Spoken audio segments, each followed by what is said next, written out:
Hey everyone! In this tutorial, we will learn how to add images to PDFs using IronPDF library in a .NET application.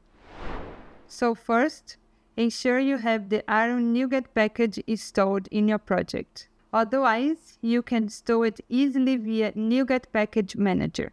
Now, moving on to the program.cs file, we start by importing the IronPDF namespace and setting the license key for the IronPDF.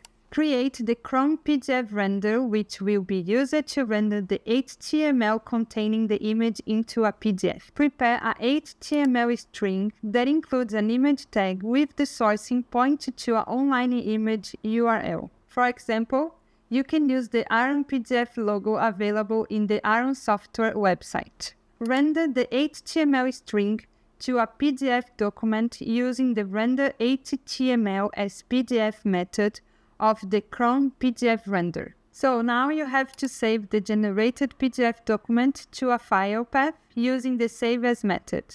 And now we name it embedding.pdf. Next, we will embed an image using Base64 encoding. First, import the image file's binary data into a byte array. Convert the binary data to a Base64 string. Embed the Base64 string in a HTML image tag. Render the HTML with the embedded Base64 image to a PDF document using render HTML as PDF.